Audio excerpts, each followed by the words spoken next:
Hi friends, ఈరోజు మనం convex mirror అంటే ఏంటి, అలాగే కాన్కేవ్ మిర్రర్ అంటే ఏంటి, అలాగే ఒక 6 ఫీట్ ఉన్న ఒక పర్సన్ను మిర్రర్లో చూసుకోవాలంటే ఆ మిర్రర్ ఎంత హైట్ ఉండాలి, అలాగే మనం ఏదైనా సరే డెంటిస్ట్ దగ్గరికి వెళ్ళినప్పుడు మన నోట్లో అద్దం పెడతారు కదండి, ఆ అద్దం ఎలా పనిచేస్తుంది, అలాగే లారీకి సైడ్ అద్దాలు ఉంటాయి కదండి, ఏదైనా సరే పెద్ద పెద్ద వాహనాలు వెనకాల నుంచి వచ్చినప్పుడు దీంట్లో చిన్నగా కనబడతాయి కదా, దానికి గల కారణం ఏంటి, అవి ఎలా పనిచేస్తాయి ఈరోజు తెలుసుకుందామండి.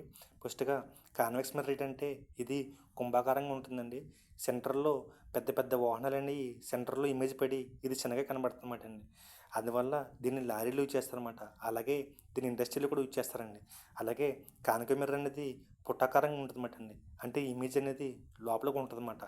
ఈ ఇమేజ్ అనేది ఇలా లోపలికి ఉండటం వల్ల ఇది ఈఎన్టీలోని అలాగే సోలార్ కుక్కర్లో గట్రా యూజ్ చేస్తారన్నమాట అండి. అలాగే ఒక 6 ఫీట్ ఉన్న ఒక పర్సన్ అద్దంలో చూసుకోవాలంటే ఆ అద్దం అనేది 3 ఫీట్ ఉండాలన్నమాట అండి.